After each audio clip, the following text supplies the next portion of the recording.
It's a quick one with Ed Parnell. And now, because I'm in the mood but my foot pump is broken, it's the paper review.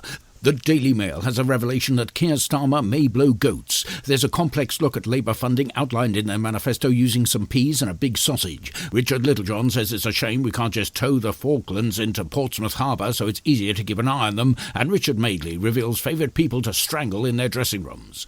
The Telegraph claims to have seen a government document which is entirely blank and publishes it in its entirety. There's a feature on why other parties suck. Denton McColland writes about how the Tories have only done what anyone else would do given access to unlimited money, and Aldous Huxley speaks from the grave to complain about room service in the afterlife. The Sun is footy crazy and celebrates Botswana's victory over Djibouti. There's a funny story about a man who's really into pelican crossings and just can't use them enough. Ainsley Harriott talks about his new range of tree bark soup, and with a new series of Silent Witness looming, Gary Bushell examines the dramatic impetus of the show, the interpretation of the key protagonists and their interpersonal relationships in relation to the plot, and why Amelia Fox doesn't wear tighter tops.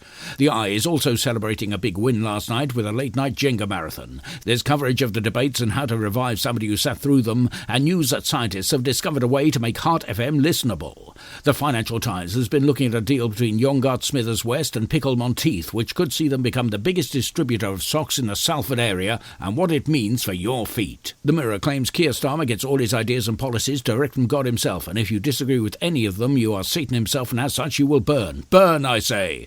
Also, Lorraine Kelly speaks of her horror of paying for her own coffee, and there's an interview with the parents of a young boy who has, after careful medical examination by experts, been found to be a rubber ball with a face drawn on.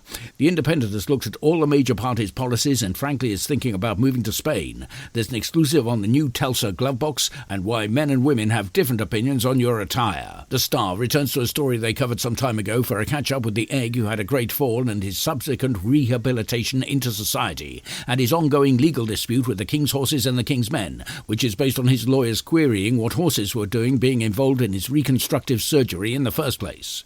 The Times leads with an exclusive that owning your own teeth will attract capital gains tax. Tim Morange from a mysterious think tank writes on why a vote for Labour is just opening the door for Putin to walk right in and crap on your dining room table while you're having your breakfast, and how Brussels sprouts are to be renamed the Green Plymouth Plum to celebrate Brexit. The Metro says Waitrose are politically neutral except for the croissant aisle. There's an interview with Ruth Jones on why Gavin and Stacey is viewed dimly by those familiar with the Geneva Convention, and how hanging upside down from a doorframe for 15 hours a day can bring you inner wisdom.